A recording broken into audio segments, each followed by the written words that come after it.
Hola amigos, ¿qué tal? Soy el maestro Fide David Gómez y el día de hoy vengo a tratar de dar una respuesta, por ahí no definitiva, pero que ayude a entender un poco la situación de la dama contra las dos torres.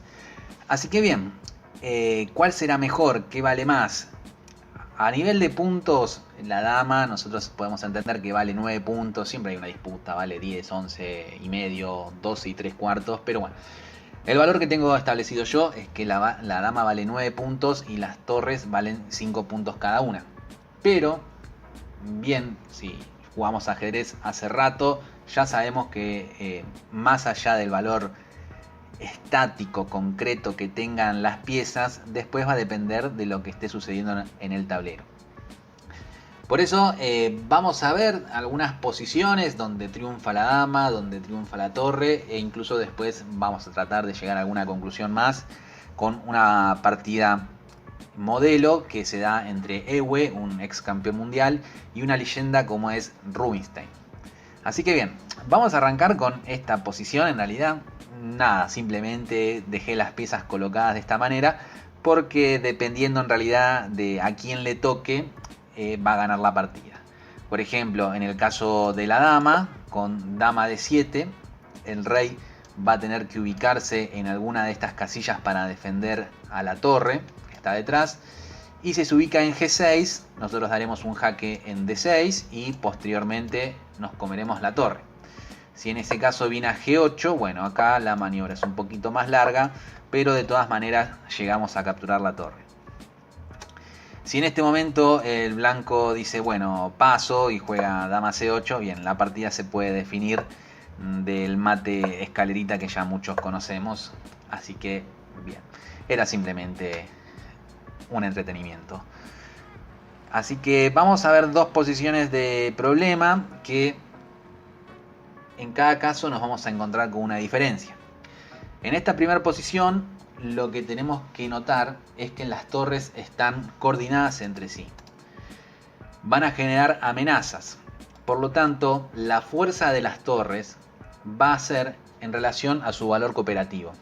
Hay muchos jugadores que prefieren quedarse con la dama y en este sentido, si tratan de decir como que la dama es mejor sin valorar la posición, lo que podríamos tomar en cuenta es que son jugadores que por ahí todavía le cuesta vincular las piezas, encontrar su valor cooperativo. El ajedrez es claramente un juego cooperativo entre las piezas y en ese sentido, si el jugador todavía no maneja muy bien la cuestión de desarrollar planes o estrategias así más avanzadas que implican maniobras entre distintas piezas, bueno, se puede conformar con la supremacía en movimientos que tiene la dama y buscar las complicaciones de ese lado. Pero en este caso, donde ya vamos a ver unas torres bien vinculadas entre sí, podemos encontrar una rápida definición con esta variante.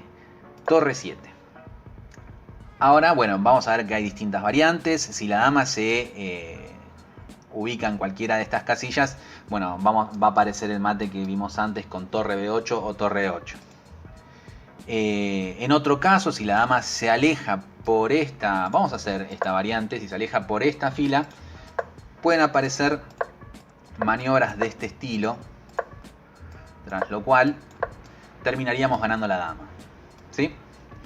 Entonces, tras torre H a E7, el negro hace rey H8. Total, no existe ninguna amenaza de mate porque en cualquier caso la dama se puede sacrificar o cambiar por las dos torres y listo, sería tablas la partida. Bueno, en este caso, fíjense lo que puede generar la dama como pieza que controla varias casillas. Una jugada como torre F7, dama de 6, la dama se libera y acá van a haber 10 millones de jaques, acá en A6, N6, N5, ¿sí? En H2, la fuerza de la dama donde rápidamente controla casillas que nos pueden llegar a dar un mate y además se empieza a generar el contrajuego. Por lo tanto, la extraña jugada que realiza el blanco es torre B a C7 y ya la vamos a ir entendiendo. En principio en la partida continuó con rey G8 y ahora vino torre A7. Lo que estaba tratando de hacer el blanco es generar una posición de Zugzwang donde tras torre F7 La dama ahora no tiene como antes una casilla donde coordina sobre los dos puntos de ingreso de la torre en la octava línea.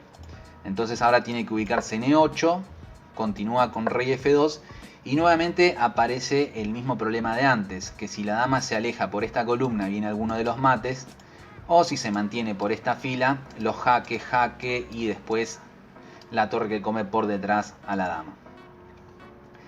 Yo como siempre en los videos muestro algunas variantes, pero siempre los invito a que ustedes también examinen alguna posición por si queda alguna duda o por si me equivoco yo y me lo hacen saber en los comentarios si había alguna otra jugada interesante para ver.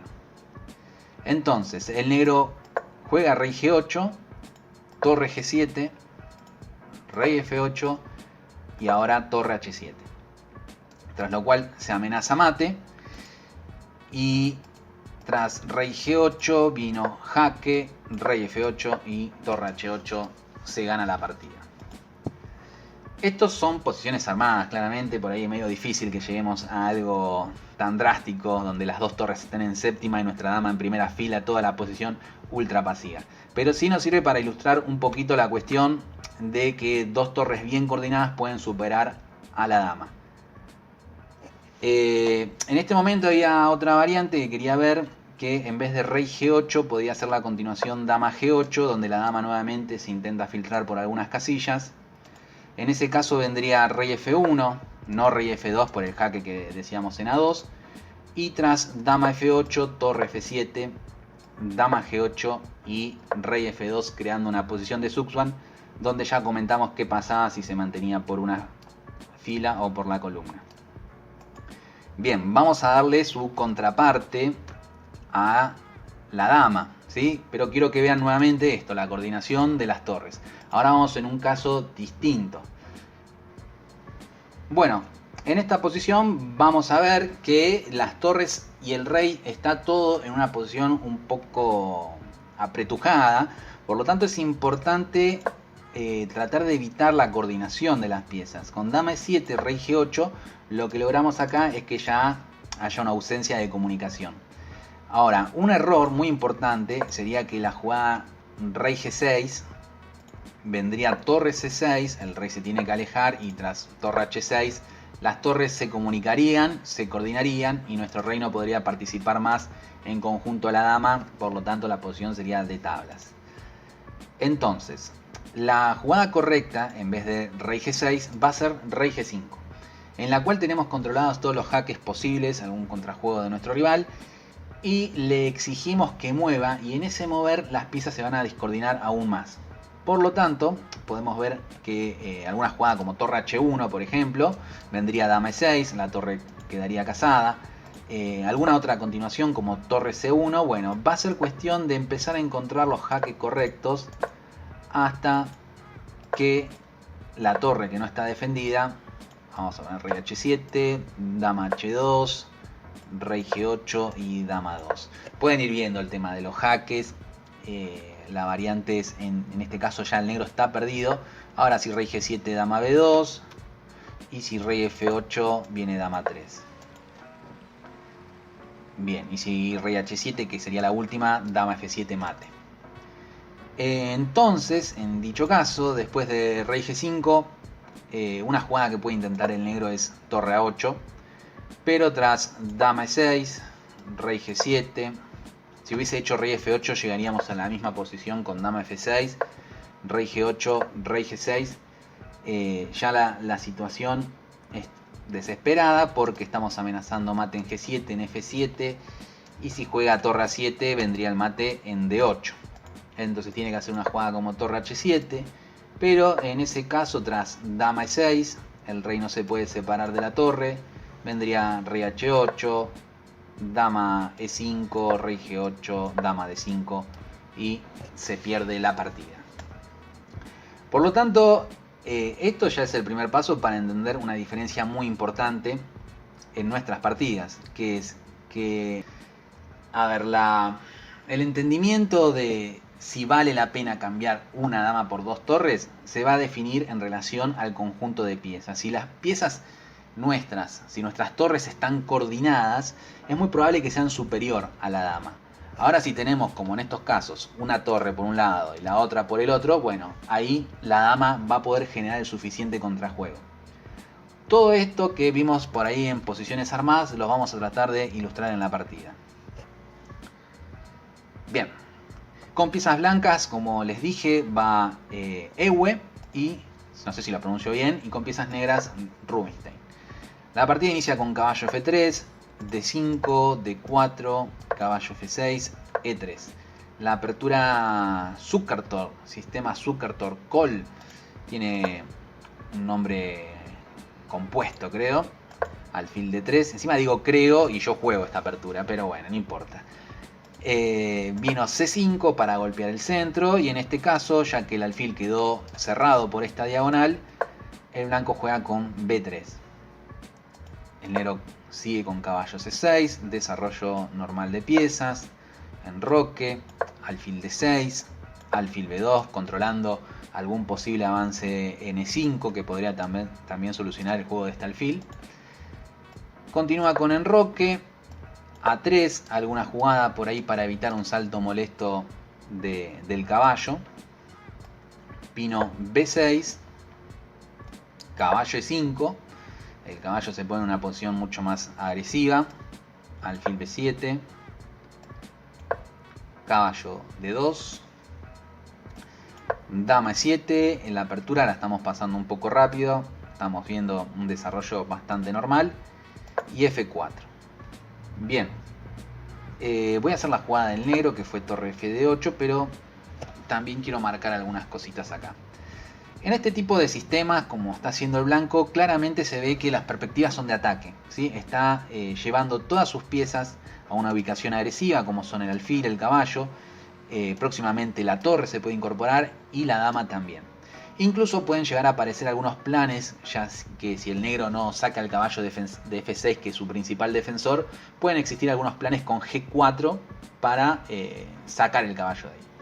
Mientras tanto, que los planes de el negro por ahí no son tan agresivos, pero son más estratégicos. Vemos que el blanco puede tener una sobreexpansión incluso de su flanco rey y también que han quedado algunas casillas débiles. Bueno, el blanco va a tratar de hacerse fuerte en lo posible en la casilla E4, con lo cual representaría una ventaja muy importante a nivel estratégico porque su alfil de D3 del blanco perdería mucha fuerza. A su vez también el alfil de B7 es un custodio de toda esta diagonal. Y si el flanco del rey se expande, pueden quedar casillas débiles. También pueden existir algunos planes con C4, torre C8, activarse por el flanco dama. El tablero está partido básicamente en dos. El negro más bien flanco dama y un poco del centro, y el blanco se la juega todo por un ataque al flanco del rey. Llené de flechas, pero bueno, más o menos para que se tenga en cuenta alguna idea de los planes y entender un poquito más de lo que va a pasar después. Vamos a borrar todas esas flechas y hacer la jugada torre F3, que ya la entendemos, porque va a pasar para aquel lado, para el flanco de rey y meter presión H7. Y acá pasó algo muy interesante en el libro que saqué esta partida, que es un libro viejo, el cual el negro realiza la jugada caballo E4 y el autor cita algo como y se generan complicaciones. Y a ver, hay que tener en cuenta algo. Los libros viejos no analizan con motor, entonces pueden haber algunos errores de cálculo o de apreciación. Ahora, en los libros más modernos, cuando dicen posición poco clara, muchas veces podemos pensar que el autor por ahí no tenía más ganas de analizar. Pero bien, en este caso caballo E4 es un error de la posición. Yo creo que el análisis se basaba en esto: pierde un peón, pero ahora viene caballo por E5. Y acá surge algo importante porque el alfil está en el aire y el caballo que acabamos de capturar está amenazando la torre. Entonces, jugadas como F por E5, alfil por E4, E por D6 y torre por D6, llegamos a la conclusión de que en esta variante, como mencionamos antes, el valor estratégico del alfil y las casillas débiles blancas, bueno, el negro lo supo aprovechar muy bien. Si volvemos atrás, en alguna otra variante, después de caballo E5 como alfil por B7, vendría caballo por F3, dama por F3, torre B8, el alfil se retira, come. Y esta pérdida de material no parece lo suficientemente justificada. En este caso, bueno, vemos que el planteo del negro tiene sentido. Sin embargo, lo que se le escapa acá es la jugada alfil por h7. Tras rey por h7 vendría torre h3 y a continuación algunos planes con dama h5. Podríamos capturar primero el caballo para que no haya defensa y después un dama h5 con un ataque bastante peligroso. En otros casos que el rey decida no tomar el alfil, podría llegar a venir posiciones como f por e5, alfil por f3, dama por f3, alfil c7. Tenemos calidad de más, es verdad, pero no es la misma calidad que teníamos antes. En este caso vemos que el rey ha quedado en una posición un poquito más expuesta y con posiciones de este estilo creo que la posición blanca es ventajosa, ¿sí? Esta posición tenemos alfil y dos peones por la torre y una posición algo insegura del rey.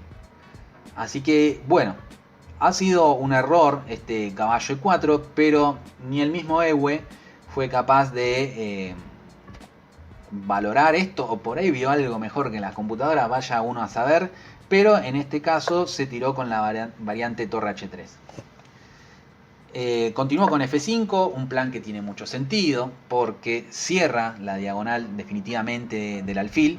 Fíjense que los peones están en color negro, por lo tanto este alfil era una pieza fundamental al ataque, aunque sí es muy importante saber que el alfil de b2 tiene posibilidades de abrirse con d por c5 y activarse para continuar atacando el flanco del rey. Sin embargo, ahora es interesante ver este alfil por e4, ya que sabe que no va a tener mucha vida. Y tras d por e4, tomamos con ese peón porque la torre ya está ubicada en la columna D. El blanco continúa con dama h5. Bien, la posición sigue siendo algo delicada, no es fácil de jugar. En caso, estamos amenazando a dama por h7 y en caso de g6 para defender de esta manera, bueno, podría venir una destrucción del enroque con amenazas de este estilo. ¿Sí? Bueno, si g6 no se puede, podríamos pensar en h6. Bien, y ahí vamos a ver una variante donde, tras caballo por c6, alfil por c6 y torre g3, aparece el potencial de este alfil que mencioné antes, ¿sí? Estamos amenazando d por c5 y en ese caso la torre y el alfil se conjugan en la casilla g7 y además estamos amenazando dama por h6, ¿sí? No habría tiempo de sacar el rey, por ejemplo h8, porque d por c5 sería la pérdida total de la partida. Por lo tanto, dama h5 es una jugada de ataque que complica un poco al negro, pero la solución que encuentra Rubinstein es muy llamativa. Decide jugar alfil por e5, tras lo cual deja que la dama ingrese en h7, pero luego de rey f7 vamos a ver que la dama queda a tiro de el torre h8. Hay unas variantes por ahí un poco más complejas con dama h5, pero en la cual el negro juega g6, después puede tapar. La verdad, tengo marcadas las variantes acá, pero me parece que nos vamos a ir demasiado del tema de la partida. Si creen en mí, les digo, el negro queda con buena posición. Así que es por eso, obviamente están invitados a chequear, siempre viene bien analizar. Pero la mejor solución ahora para el blanco es ya decidir hacer esta captura f por e5. Pero lo que tenía pensado el negro era esta jugada torre h8, lo cual hace obligado el asunto de cambiar la dama por las dos torres. Y en este momento ustedes deberían hacerse la pregunta de ¿qué es mejor? ¿Las dos torres o la dama? Bien, difícil, pero si pensamos en los problemas que vimos antes, vemos que las torres están coordinadas de manera muy rara, ¿no? En A1 y en H8, directamente, perdón, ni están coordinadas. Yo creo que esta posición es ventajosa para el negro, Y efectivamente vamos a ver algunas variantes donde sí, el negro tenía chances de ganar. ¿Por qué tiene chances de ganar? Porque tiene muchos puntos donde puede atacar, está metiendo presión en D4, la dama puede venir en G5, hay potencial de un avance de los peones E y F, hay que ver si este alfil también cubre, realiza alguna función de ataque por esta diagonal. Igual vamos a ver ahora ya que en la siguiente jugada cambia de diagonal, pero por una razón puntual. En este sentido, las torres están muy descoordinadas y el negro puede crear amenazas. Pero les voy a hacer un pequeño spoiler, gana el blanco. Entonces, ¿qué les estoy diciendo? Están discoordinadas. ¿Por qué debería ganar el blanco? Bueno, vamos a ver lo que pasó en la partida y cómo el negro permite la coordinación de las torres.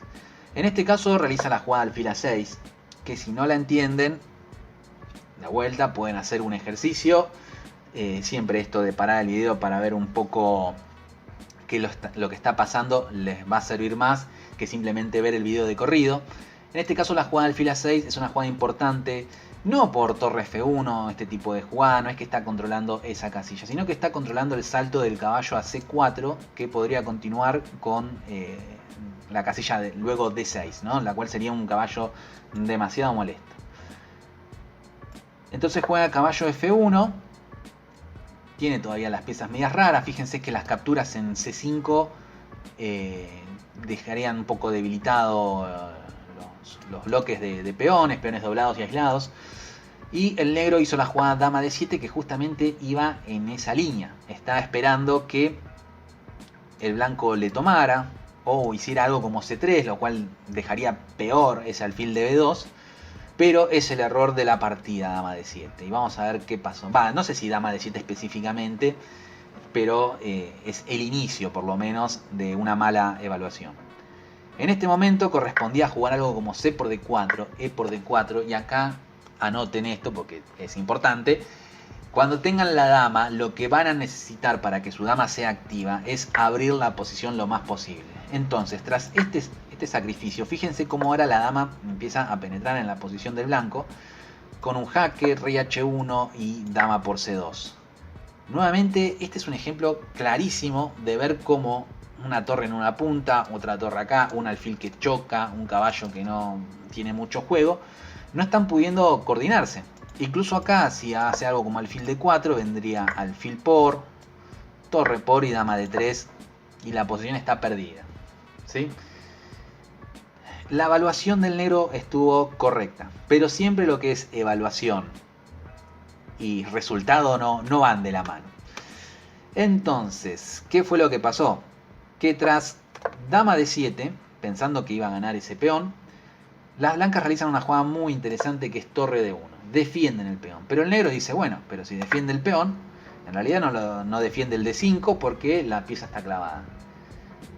Acá es cuando se empieza a transformar la posición totalmente, porque luego de D5, que es una fuertísima jugada que calculo que es la que se le escapa al negro, estamos amenazando el caballo D5. El caballo se retira y ahora continuó con D por E6. Jaque, tiene que tomar de dama porque estaba tocada la dama, y vino torre H D8. Y fíjense lo que es esta posición con lo que fue hace un par de jugadas atrás. Las torres finalmente se coordinan, ¿sí? Están juntas y empiezan a generar amenazas, como por ejemplo torre D7 y torre por G7. El alfil cobró vida. Piezas que antes estaban chocando con sus propios peones o no se podían llegar a coordinar, en 2-3 jugadas cambió totalmente el panorama. Entonces vamos a ver ahora, sí, finalmente la fuerza de la coordinación de las piezas. Vino alfil B5, evitando el ingreso a D7, tras lo cual continuó con C4, vino alfil E8, ahora es este alfil el que no está encontrando una diagonal, y torre D5, con una amenaza clara, que es H3, desalojar el caballo que controla esta casilla. Por ejemplo, el caballo se podría trasladar a F6 y después vendría torre 5 y habría también mucha presión sobre E8, ¿no? En F6 justo defiende el alfil, pero está ahí al borde de colapsar alguna pieza del negro. No, si hiciera caballo H6, ahí sí, torre 5 y torre 8. Pero bueno, El negro, como dijimos antes, aplica el concepto de abrir la posición, juega F4, H3 y F por E3. El negro era evidentemente un buen jugador y trata de generar contrajuegos. Ya dijimos, abriendo la posición, y además acá por ahí no es tanto el asunto de que el peón vaya a coronar, pero fijémonos cómo cambia la posición si de repente permitimos esta apertura y este juego de la dama donde empiezan una cantidad de jaques bastante molestos. Muy similar a lo que vimos en los primeros problemas. Por eso mismo, tras H3 y F por E3, el blanco trata de mantener controlada la situación y pone a sus piezas en mejores casillas. Continuó con E2, vino caballo por E2 y ahora caballo E3. Entregó ese peón para permitir que el caballo se instale en E3, donde amenaza la torre y amenaza un dama G6. Ojito. Entonces vino torre G5, resuelve las dos cuestiones. G6 y ahora caballo F4. Fíjense cómo cambió totalmente el panorama. Las torres, los caballos, el alfil, todas las piezas del blanco están coordinando. Y en realidad las piezas del negro son las que en realidad se encuentran un poco... En realidad 30 veces. Las que se encuentran un poco discoordinadas. Entonces tras caballo F4, dama E7, que parece que amenaza las torres, en realidad las piezas están tan bien ubicadas que ya empiezan a aparecer temas tácticos. Entonces, si una jugada como dama por D8, simplemente mate elegante en dos jugadas. Entonces, tras torre por G6, que no se puede comer la torre, y amenazamos torre G7 ganando la dama, el negro continúa con caballo F5, dando paso al peón, defendiendo la casilla, pero simplemente torre F6, rey G8, y ahora torre por E8. En este caso cambiamos las torres por dos piezas menores. Pie para futuros videos donde qué es mejor la torre y peón contra caballo y alfil, unas posiciones que se pueden dar muy regularmente en la italiana o en realidad en cualquier apertura, pero es también otra pregunta que podría hacerse un jugador. Yo creo que esa pregunta también iría en la misma línea de buscar la coordinación de las piezas. Tras torre por F5, blanco hizo E3, último pataleo, pero torre 5, el alfil, la torre, el caballo también que va a cooperar en la captura del peón. Finalmente el negro abandona la partida. ¿Sí? No existe ya ningún tipo de contrajuego. Si hace algo como dama F7 tratando de meterse en F2 en próximas jugadas, viene caballo D3, el peón cae, el caballo defiende el alfil, la torre va a defender el caballo, va a estar todo defendido y será cuestión de algunas jugadas más. Bien, qué video, no sé si hizo muy largo, la verdad que me puse a contar un par de cosas, pero me parece que es muy interesante, muy importante hacerse la pregunta de qué clase de jugador somos nosotros. Si ya estamos, nos sentimos aptos para crear planes estratégicos donde la cooperación y la participación de piezas se realizan. Fíjense ustedes que cuando un jugador recién inicia, comienza con el mate pastor. ¿Qué pide el mate pastor? La coordinación a lo sumo de dos piezas, la dama y el alfil. Bueno, a medida que vamos avanzando, vamos viendo que el ajedrez necesita fluir de otra manera. Por ejemplo, cuando realizamos un ataque al rey, esta cuestión de sumar piezas, que trabajen juntas, ¿sí? De manera cooperativa. Bueno, creo que nada más. Hace rato que no hacía un video y me parece que lo hice con ganas hoy y me extendí. Espero que, bueno, a ustedes también les haya gustado el video. Pronto estaremos también transmitiendo en vivo algunas partidas, tratando de subir contenido. Si les ha gustado el video, siempre el like, el comentario, la suscribida, todas esas cosas, la verdad que están buenas, suman. Me motivan también a seguir generando más contenido. Así que bien, es todo por hoy, muchachos, muchas gracias y nos vemos en la próxima.